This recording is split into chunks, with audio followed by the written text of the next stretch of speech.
retomamos nuestro segundo bloque del día y para esta sección lo que vamos a hacer como una breve introducción tiene que ver con la psicología dentro de todos sus aspectos, ¿no? Tiene que ver con a veces poder intervenir en ciertos momentos de la vida y en ciertas situaciones puntuales. Cuando una persona atraviesa una crisis emocional, depresión, duelo o un episodio de ansiedad, ¿es lo mismo acudir a cualquier profesional que nos ofrezca ayuda? ¿O deberíamos pensar en quiénes realmente están capacitados para intervenir y quién debería reconocer que la situación requiere otro tipo de abordaje? En tiempos donde abundan las propuestas de bienestar, crecimiento personal y transformación, los límites en el acompañamiento, la orientación y la psicoterapia parecen volverse cada vez más difusos. Pero cuando hablamos de salud mental, la confusión no es un detalle menor. Puede marcar la diferencia entre recibir la ayuda adecuada o quedar expuesto a intervenciones para las que no existe la formación necesaria. Hoy vamos a poner sobre la mesa otra discusión actual y necesaria: los límites éticos de las prácticas no clínicas, la responsabilidad profesional y la protección de las personas que buscan ayuda en situaciones de sufrimiento emocional. Y para eso tenemos a nuestro presidente actual del Colegio de Psicólogos, Federico Fullán, que nos acompaña para poder debatir un poco al respecto, sumado a Pablo, así que este debate va a ser de a tres. Ya nos quedamos. Bienvenido, Fede. Hola, ¿qué tal? Buenas tardes. Gracias por acompañarnos. Y para arrancar un poco a debatir al respecto es preguntarnos, bueno, ¿cuándo una intervención realizada por un coach o un psicólogo social deja de ser un acompañamiento propio de la disciplina y comienza a ser intrusivo dentro de la práctica de una psicología clínica? Bien, hay, digamos, lo primero que hay que entender que son tres áreas, tres disciplinas diferentes. Hay una terminología que se dice psicología social, en realidad el término es incorrecto. Digo esto porque se dice vulgarmente como psicólogos sociales y son técnicos operador en salud mental. Okay. Porque es una carrera que no está, digamos, no es una carrera terciaria, es decir, no es una carrera de grado. Segundo, que las incumbencias de intervención son muy específicas, que tienen que ver con dinámicas grupales y algunas cuestiones ligadas a lo institucional. Solamente es eso, ¿sí? Ese es el marco regulador. ¿Por qué se aclara esto? Porque si no es confuso, justamente. Hay, por ejemplo, una de las, también hablando de confusiones, de las supuestas carreras que son derivadas del coaching y toda esta rama muy grande que se ha abierto hace unos años con respecto a este tema, que es el asesor psicológico, también llamado counselor, que no es un psicólogo, ¿sí? Y por eso es confuso. Por eso algo que se viene peleando hace un tiempo largo es que aquellas actividades que no tengan que ver exclusivamente con la psicología, que son, digamos, actividades realizadas por psicólogos, se les quite, digamos, esa nominación porque es confusa. Ahora, ¿qué ocurre? Hago, perdón, esta salvedad y esta aclaración porque me parece que es importante y fue una discusión que venimos teniendo por lo menos con los otros colegios respecto a estas temáticas. Ahora, son tres cuestiones diferentes. Una es lo que sería el coaching en sus diferentes facetas, que esto que les mencionaba, el counselor, el coaching ontológico, el coach deportivo y la marca coach, porque son una infinidad de cosas. El coaching, en realidad, el coaching, como se lo conoce vulgarmente, es una herramienta, ¿sí? Para trabajar fundamentalmente lo que tiene que ver con cuestiones más, llamémosle, superficiales de la conducta del ser humano. Cuestiones como, por ejemplo, la motivación, etc. Y no está mal como herramienta, y eso que quede claro, no como una especie de intervención hacia las problemáticas de salud mental. Cuando uno trabaja con alguna problemática en salud mental, tiene, digamos, no es unidireccional las causantes o las razones por las cuales hay una problemática. Siempre es multifactorial, entonces reducirlo, hacer un reduccionismo de una problemática de salud mental a que, no sé, falta de ganas porque no me quiero levantar a la mañana para ir a trabajar. Entonces es no entender la complejidad de ello. Entonces, eso sería como cuestiones más éticas de lo que estoy describiendo. Ahora, además se suma una cuestión legal. Nosotros los psicólogos estamos habilitados dentro de ciertas incumbencias profesionales que tienen que ver con la intervención en salud mental, pero también en lo que tiene que ver con las problemáticas de diverso índole ligadas a ello. Uh-huh. Todo lo demás no está regulado, punto. O sea, entonces, no hay incumbencia, no están dentro de ningún marco legal la intervención en salud mental de este tipo de prácticas, llamémosle, que como las que me mencionabas. Por lo tanto, uno puede hacer una consulta con un coach, por ejemplo, pero entendiendo esto. O sea, no puede ese coach abordar cuestiones que tienen que ver con salud mental, porque si no hay un intrusionismo profesional. Sí, por ahí, yendo a algo como sumamente básico para la gente que nos escucha y nos está viendo, coach en su traducción literal es entrenador y facilitador. Exacto. Entonces, también esperar que una persona que cumple esos roles intente hacer intervenciones un poco más profundas es como pedirle al entrenador que opere un jugador deportivo para que tenga un mejor rendimiento dentro del deporte. Entonces, siento que tal vez falta un montón de información de esas incumbencias y que también resulta muchas veces, como las terapias alternativas que mencionábamos recién, atajos mucho más rápidos para la sociedad. Hago una aclaración. Ahí yo, perdón, estoy con la nominación muy importante. No son terapias alternativas, ¿sí? Porque una terapia requiere un proceso de trabajo e intervención, ¿sí? Y hay una gran diferencia en términos clínicos, ¿sí? Una terapia, repito, es, un médico lo puede entender muy bien esto de que tiene que ver con toda una intervención, un análisis, un diagnóstico de por qué hago lo que hago. Bueno, hay todo un plan de trabajo. Un plan de trabajo, etcétera. En lo que se llaman vulgarmente terapias alternativas no hay todo eso. Y además hay algo más grave en las las llamadas terapias alternativas, todas estas técnicas alternativas, para decirlo así, que no tienen fundamento científico, pero más allá de eso, lo peligroso, que por ahí los venía escuchando, que es, a veces es como una especie de manual de vida, que te indican cómo tenés que vivir, ¿no? Y como bien decía Pablo anteriormente, hay una desresponsabilización muchas veces del sujeto de lo que te está pasando es porque, no sé, heredaste un legado familiar que es una porquería, qué sé yo, no sé. Por eso cualquiera puede escribir un libro de autoayuda, que es básicamente lo mismo. Tal cual. O sea, opino sobre mi experiencia personal y parece que es aplicable a todos los casos y todos los ámbitos. Y algo que uno entiende desde la profesión nuestra, desde que te diría el día 1, es... ¿Querés?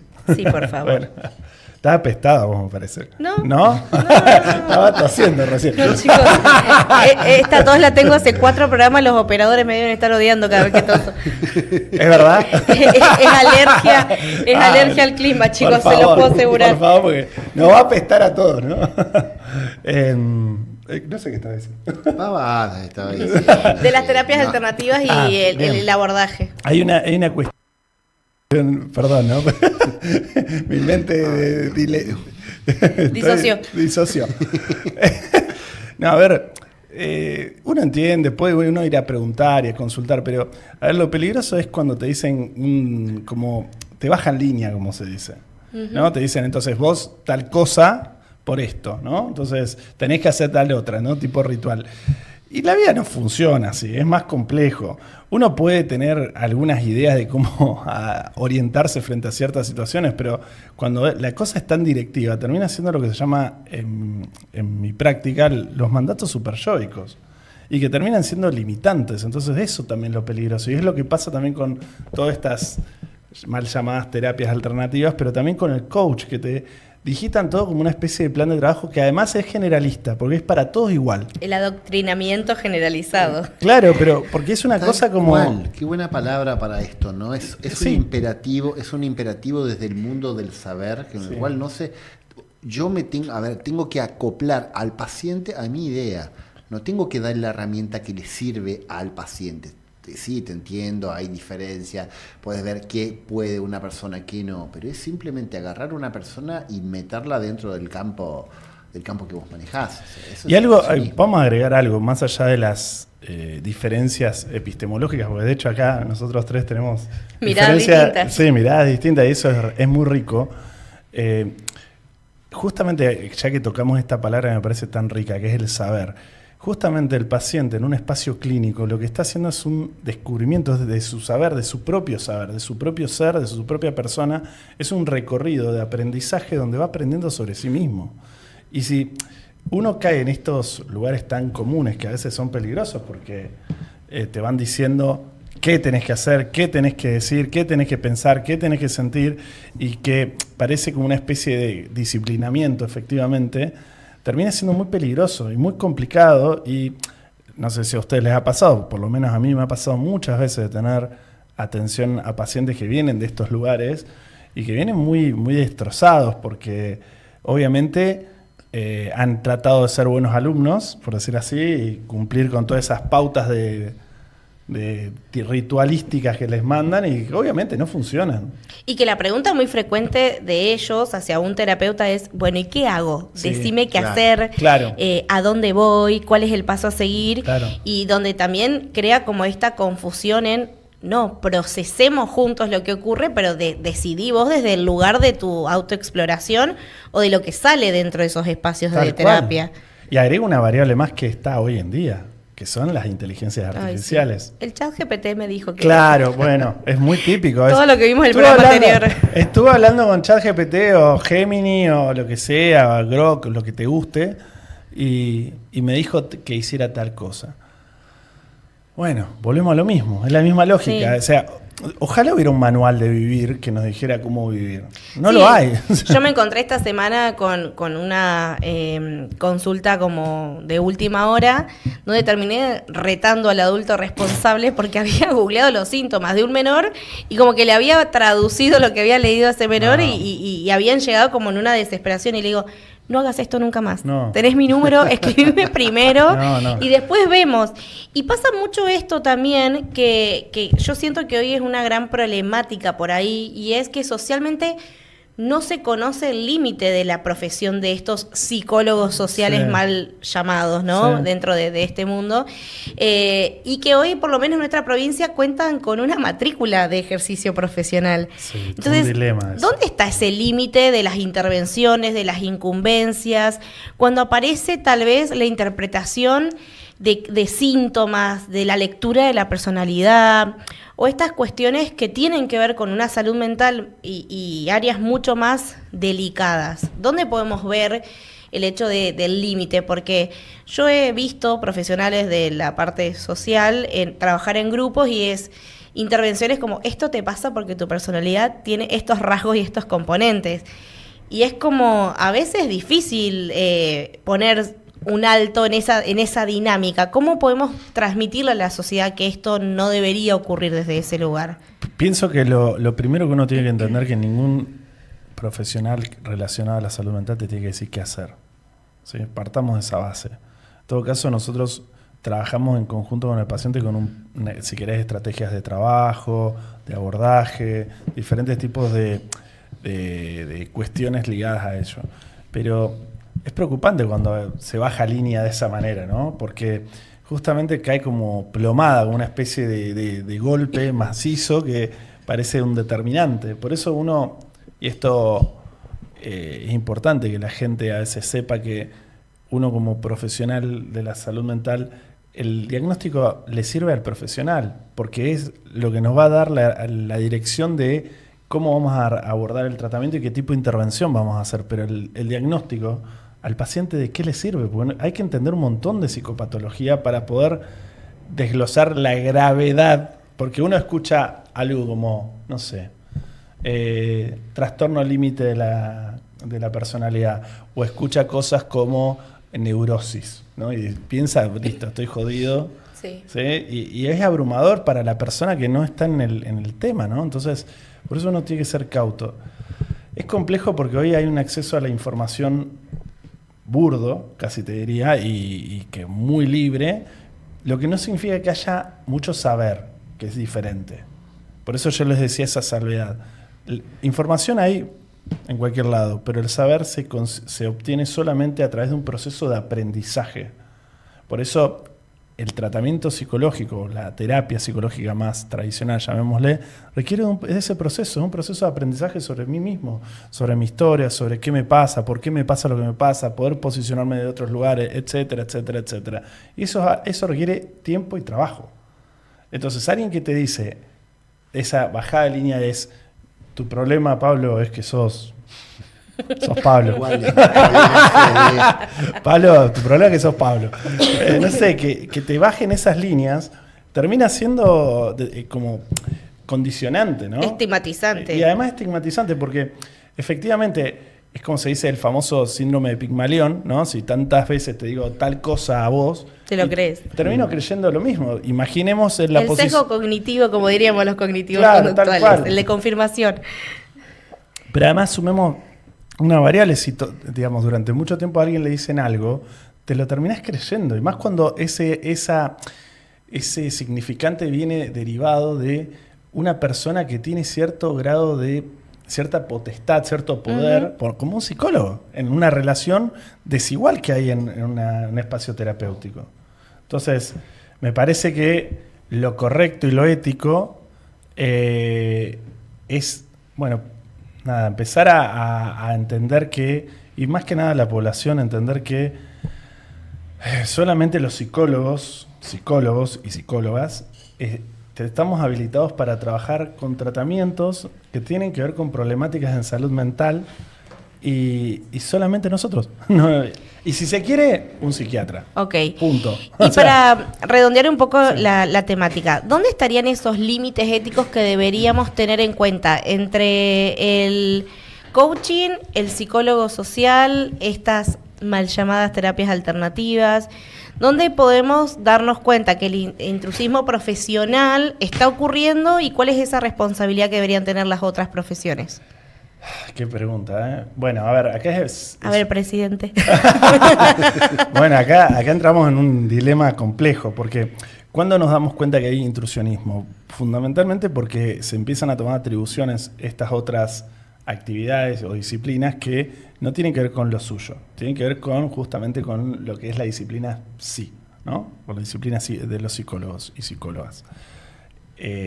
Entonces, si uno empieza con un tratamiento sobre problemáticas, por ejemplo, de la persona que está con ansiedad, entonces un coach empieza a trabajar sobre la ansiedad, entonces pensemos, ¿está bien eso? No, porque no le corresponde. ¿Sí? O un psicólogo mal llamado psicólogo social, no corresponde. O sea, ¿por qué? Porque no está dentro de sus incumbencias. Y eso es muy claro en la ley. Digamos, no es que estamos inventando la pólvora, no estamos descubriendo nada. Lo dice muy bien la ley de incumbencias profesionales. Es muy, muy claro cuáles son las particularidades de lo que nosotros podemos hacer y lo que otros podemos hacer. Entonces, cuando se transgrede ese límite, se llama intrusionismo profesional. En algunos casos más graves es usurpación de título. ¿Sí? Ya estamos hablando de un delito. Entonces, hay que empezar a desglosar. Todo hay mucho trabajo por hacer. Sí. Igual, ¿Cuánta información social que falta todavía para poder conocer cada uno de estos roles, incumbencias, marcos legales y también estas cuestiones morales de uno sabiendo qué busca y del otro qué es lo que me da y qué me promete? Yo creo que esto, como mencionábamos recién, da para poder hablar todo un programa y las 2 horas de corrido al respecto, porque estaría bueno e interesante poder traer también personas que se dediquen a las distintas áreas para poder debatir. Y me parece que está bueno ir acercando de manera gradual esto a la gente que no lo conoce para también saber hacia dónde cada uno va. Además, algo también importante, y con esto cierro, es... para no extenderme tanto, Vero no va a hablar spoilers.